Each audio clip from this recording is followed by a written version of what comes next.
Monday, October 30th, 2023, Maneco 64, home of alternative economics and contrarian views. Today we're going to look at the record price of gold in British pounds. Of course, that's where I am. Last week we closed at 1,655. That's an all-time high. And we're going to look at the UK average house price to gold ratio, which is something we've covered before. And there's some interesting developments in that ratio. And I'm going to also recommend a book for some of you who might not be aware of the importance of gold as money and why it's such an important measure of wealth and value. And that's why we will compare the average UK house price to the ounce of gold. Before I start, I just wanted to say that, yes, this week we're going to have the Bank of England and the Fed deciding on rates. The Fed will make their decision on Wednesday, the 1st of November. They're expected to leave rates unchanged. And so is the Bank of England. They're expected to leave rates unchanged on Thursday, the 2nd of November. And I was just reading here in the FT this morning, BOE expected to leave rates unchanged as inflation remains strong.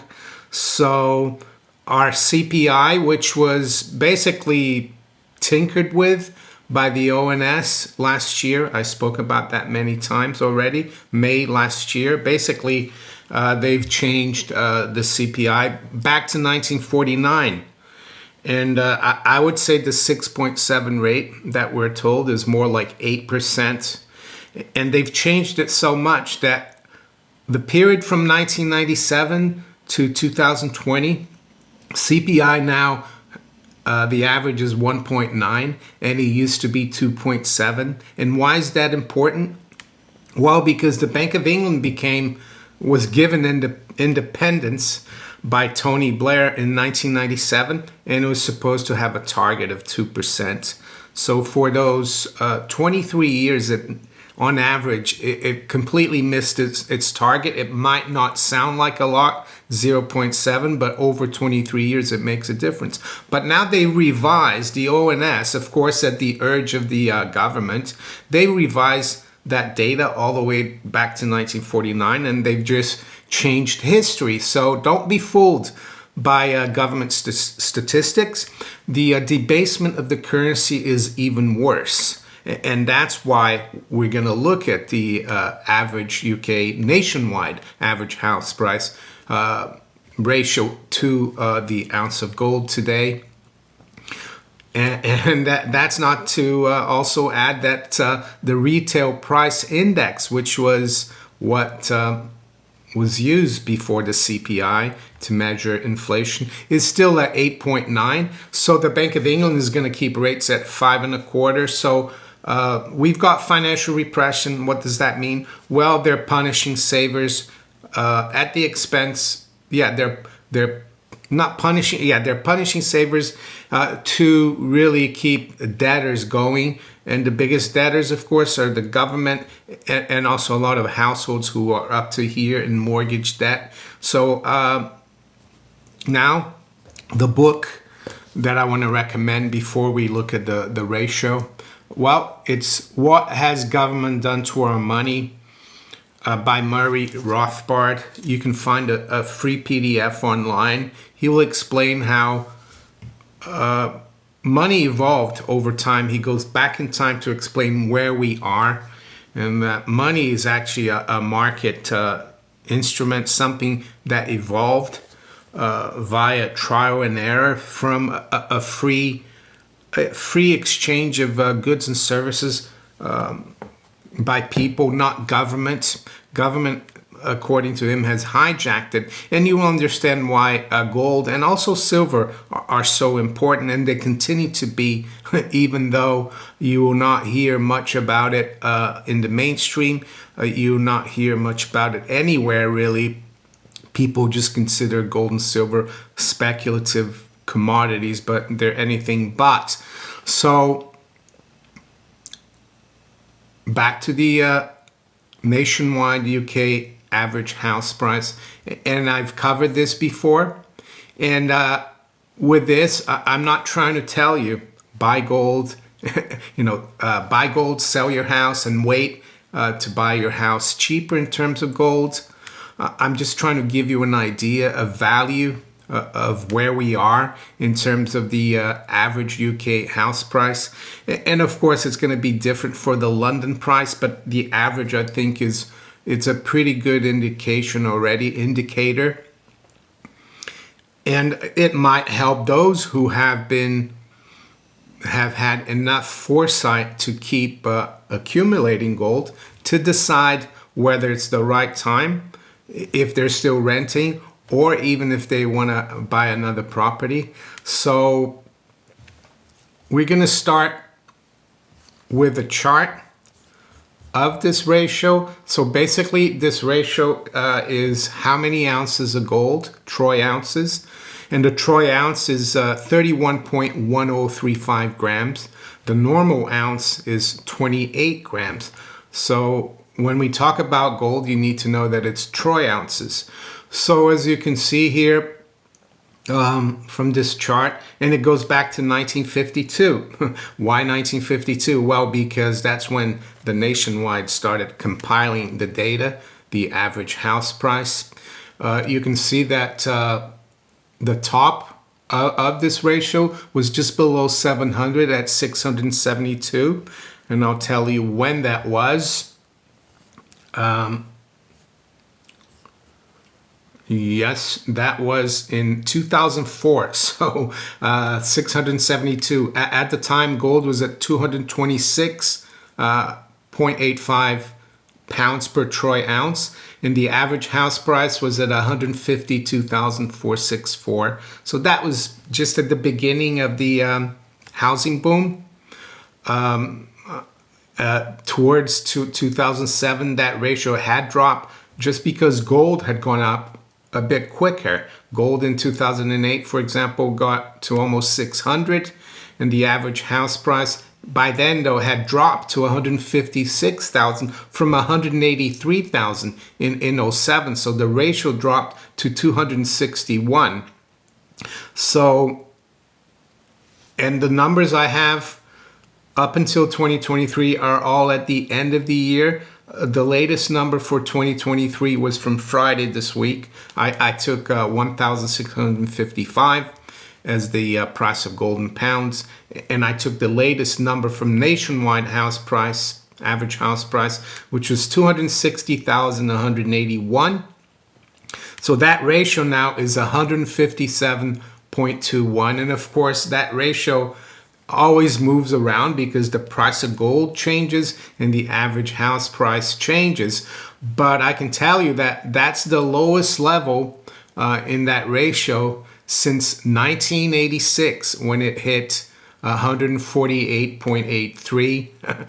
At that time, of course, the average house price in the UK was 39,593. So this ratio can change, and we could still see house prices continue to go up, but we could see gold continue to go up even faster. That's how things work with ratios, of course, and ratios are just prices.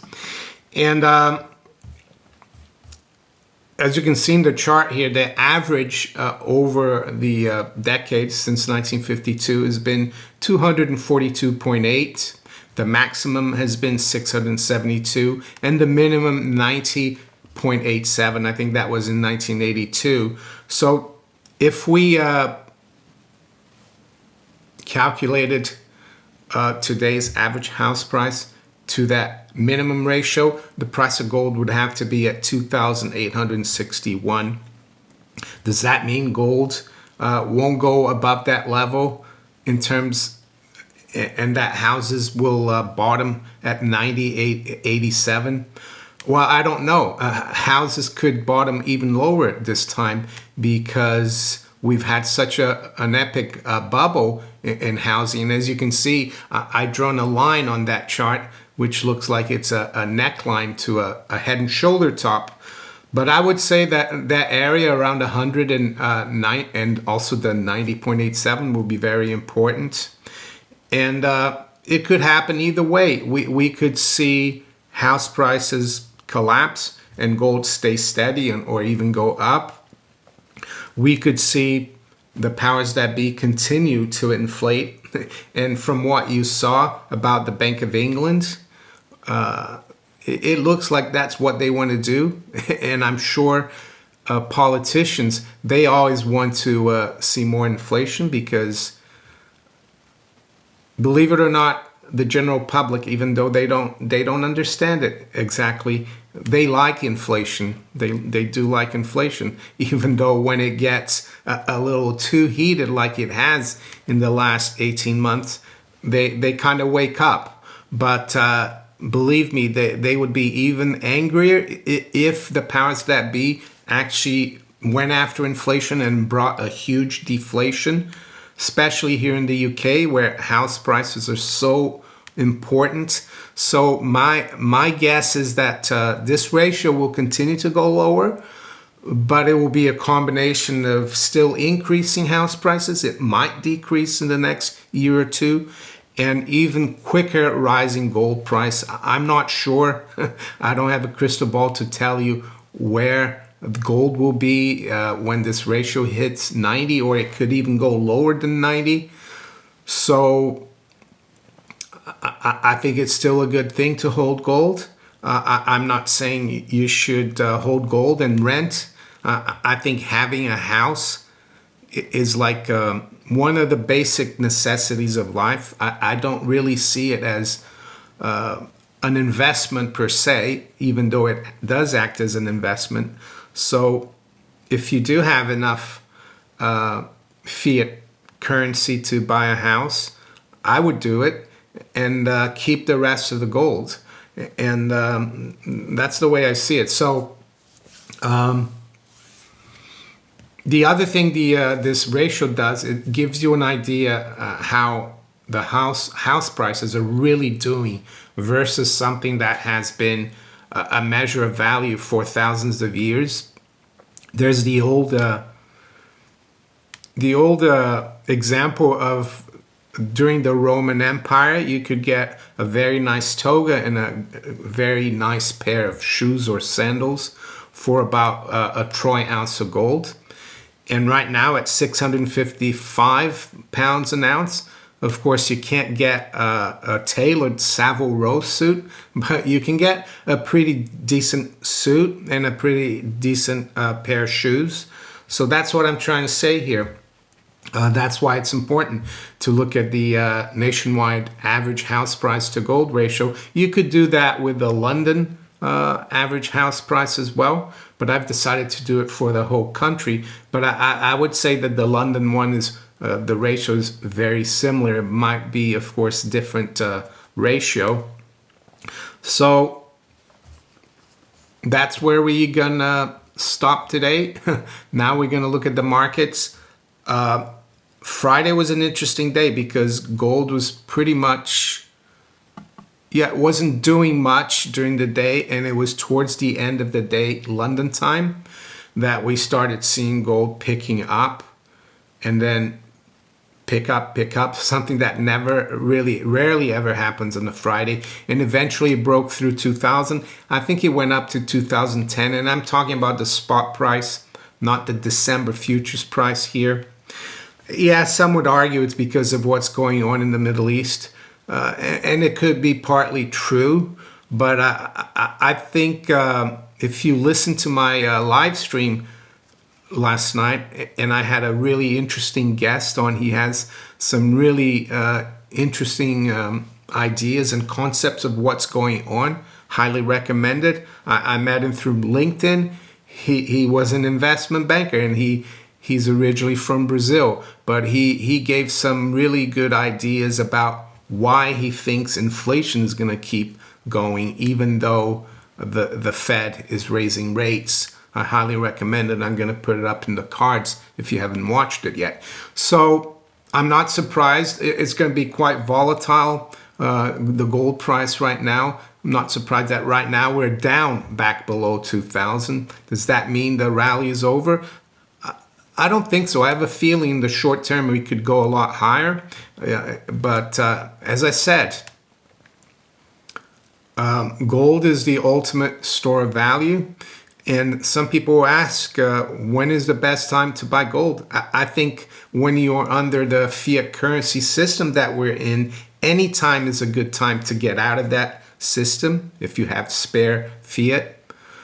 And that's why you should do it whenever you can. You shouldn't do it based on the price. Just because gold is making a new high doesn't mean you have to buy it for the first time. Just buy it whenever you can. That's all I can say. And over time, things will even out. So right now it's 8:30 a.m. London time. Our clocks went back yesterday. In the US, your clocks go back next Sunday. So right now we're only 4 hours ahead of you. That's why it seems like I'm a bit later for my US viewers. So yeah, 8:30 a.m. London. We're at 1993. It's down $13. The low's been 1990 and the high's been 2007. Silver's virtually unchanged. It's down 3 cents at 23.07. High's been 23.23 and the low's been 22.98. The Dow futures is up 0.5% or 145 points. Nasdaq is up 0.2% or 95 points. S&P is up just over 0.5%. I saw that people were saying that the S&P had entered a correction phase because it was down 10% from the top. Anyway, to the currencies now.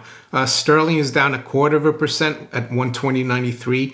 The euro is down 0.15, 105.50. And the dollar is unchanged versus the yen at 149.60. The dollar is unchanged versus the yuan at 733. Aussie dollar is up 0.33% at 63.52. The dollar is down 0.1 versus the Canadian dollar, 138.58.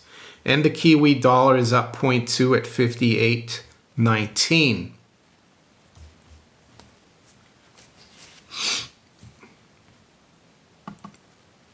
To the general commodities, we got WTI crude down 1.3% at 84.09. Brent is down 1.2 at 88.09. Platinum, that's up about $1 at 906. High grade copper is up 0.25%, around 368. So what's happening in the Middle East? Well, I think the Israelis they invaded Gaza. I don't think they're calling it an invasion. And it seems that things haven't gotten worse in terms of how the other countries around the region, Muslim countries especially, are reacting. But I think it's still early days. This thing could get out of hand still in terms of conflagration. The U.S. and other countries, they've got a huge presence now on the Mediterranean, naval presence, which we haven't seen, I mean, probably since World War II. So that's a little worrying there. And so let's finish off with the bond market. The 10-year yield right now is up just over a basis point at 486. The 2-year is up 2 at 503. So the curve is still inverted. When that curve gets flat, I think that will be a signal that something is wrong out there, or that we could have a recession as well. What about the UK bond market? Let's have a look where rates are. Well, the 2-year yield is, I mean, they've been able to keep it below 5%. But that's financial repression, because with the currency being debased at least 7, 8, or 9%, you're only getting 4.77 for your money. And that's not, that's a silly thing to do, to hold gilts, in my opinion. Gold, on the other hand, we're up about 10% now year to date.